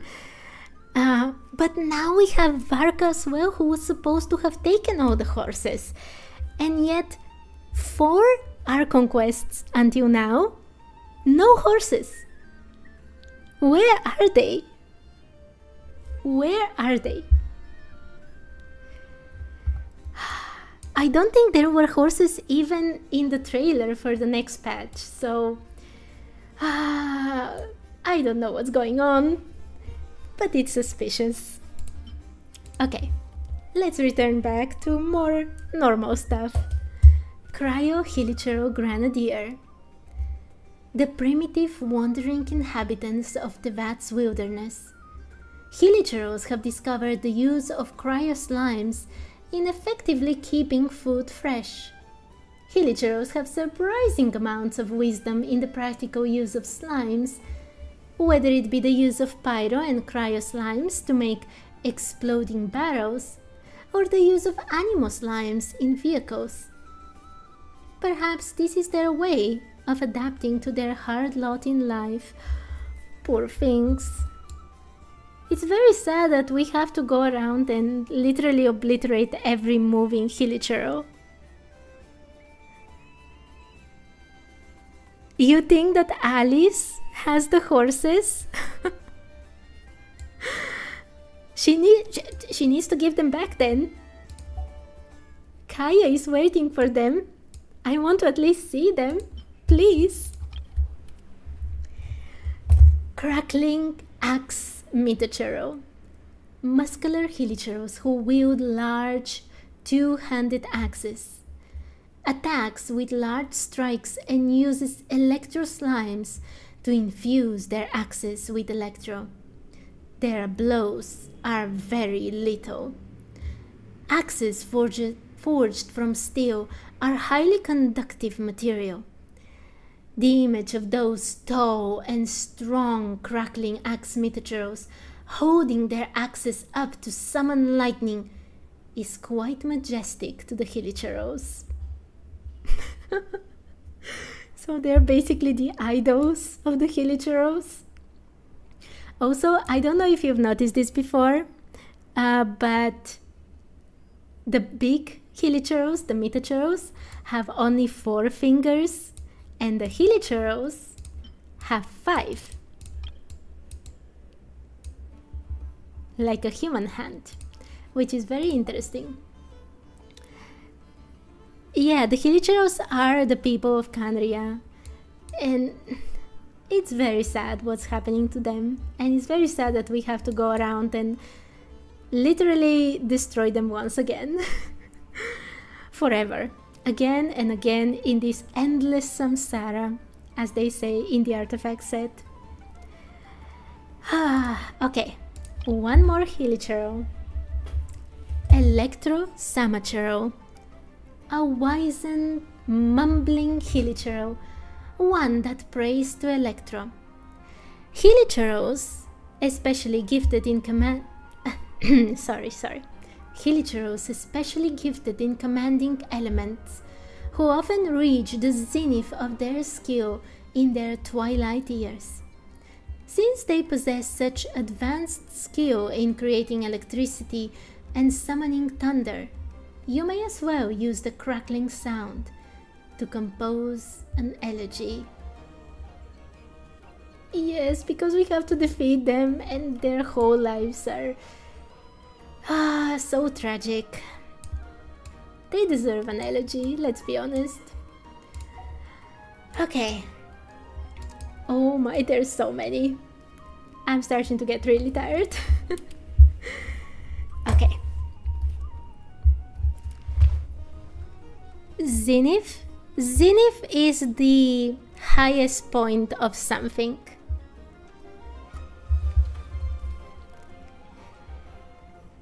As far as I know. Right? Yeah. Exactly. I had to check because I didn't want to be wrong explaining things, but yeah, zenith is the highest point of something, usually not like a physical point, but like the zenith of my career, right? I have done the best I can and everything from now on will be just downhill. This kind of high point. Okay. Electro Abyss Mage. Abyss creatures that utilize Electro in battles.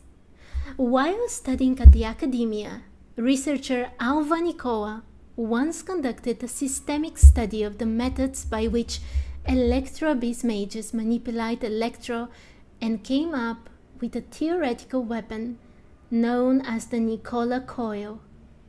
However, it has yet to be put into practice.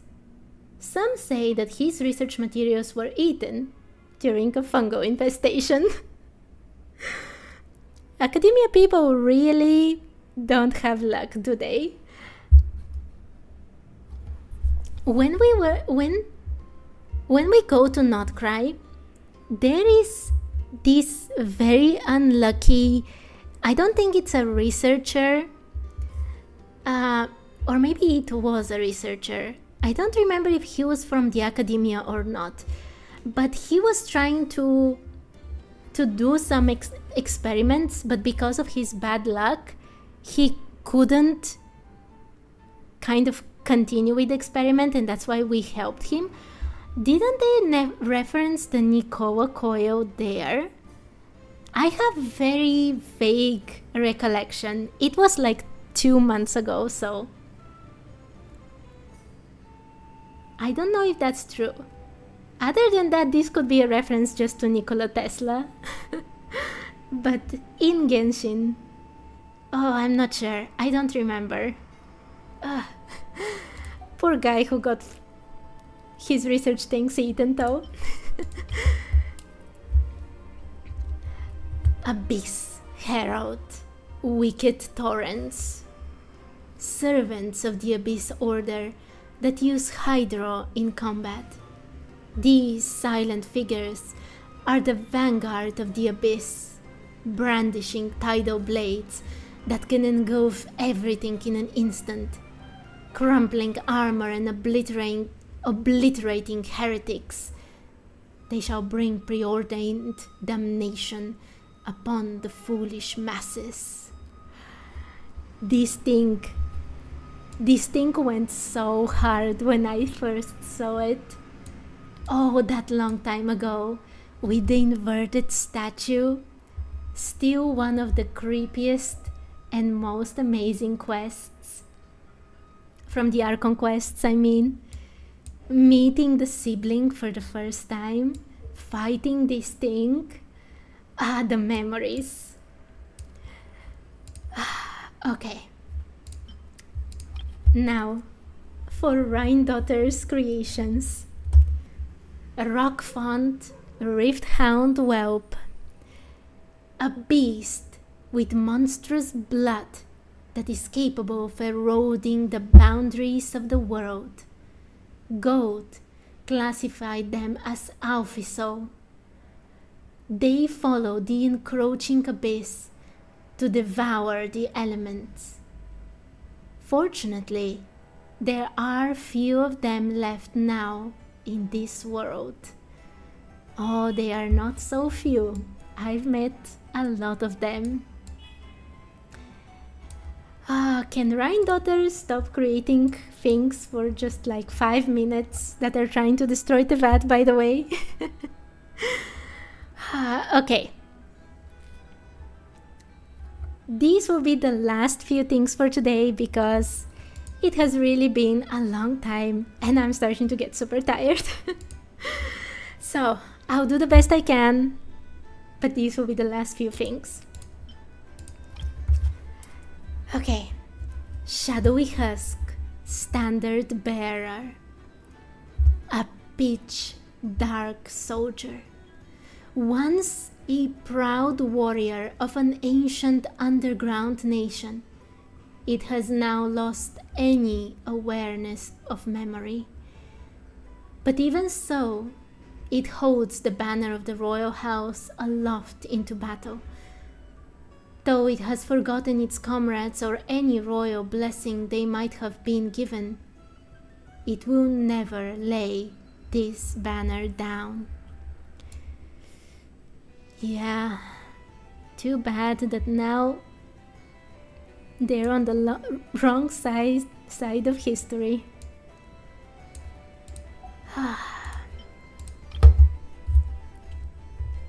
Shadowy Husk, Line Breaker, a pitch dark soldier. Once a proud warrior of an ancient underground nation, it no longer has any intelligence that it may still be called human. Yet the desire to destroy the foe and plunge into battle to defend others is etched into this empty suit of armor, even if no one remains to tell it where the enemy is, or who or what exactly must be defended. They're all so tragic. No memories, no intelligence. Everything that was human is stripped away from them, leaving only the primal, the abyss, moving their limbs. Shadowy Husk, Defender, a pitch dark soldier. Once a proud warrior of an ancient underground nation, it is now nothing but a husk that only bears memories of battle. All shall decay in the end, and this is all that is left of the Black Serpent Knights amidst the merciless march of their sins, curses, and time itself. It was so sad when we met all those soldiers that were basically part of the regiment that Dainsleif was leading. And then he had to lose his friends one more time. This time they're ghosts, quite literally. I'm telling you, Dainsleif is going on a very dark path. With all that tragedy that has happened to him, everything that he has lived through, I think that he will not have a good ending at the end of this. Black Serpent Knight, Windcutter. A guard of some standing in the court, sundering the foes of the nation's rulers, using a sword art known as Truth Seeker. The Twilight Sword was once one of their number. That realm's glory has been extinguished, never again to be reclaimed. What did I tell you about Dainsleif? Okay, I think finishing with those shadowy husks and soldiers from Kandria, I think this is a good place to stop for today. So much lore. I was very surprised to learn about the fact that there can be no new Oceanids. I did not know that, and that is eerily sad. I don't know how else to explain it. It's like one of the fantasy threads in Genshin was cut short. Extremely tragic. Okay, anyway, I managed to read so many things today. This time, during this patch, the challenge has been going pretty well, which I'm very happy about. But I don't know if you can hear this in my voice. I am barely speaking already. So I will stop here for today. Oh, you have a question? Yeah, sure, go ahead. Let us have a modicum. Before I finish for today. So tired.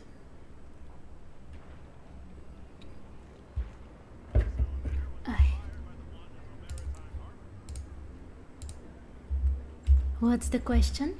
It's very difficult. No, tell me your question. I will wait to answer, and only then I will stop the stream for today. You don't want to ask it? No, please, just ask it. I'll be too curious if you don't.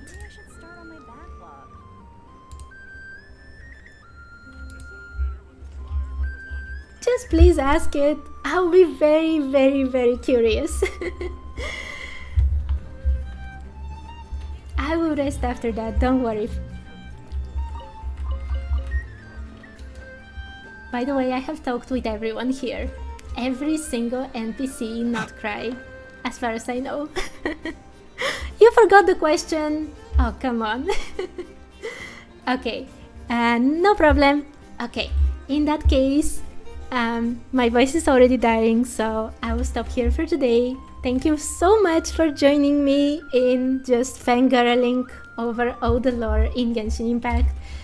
And I hope to see you another day. But for now, bye bye!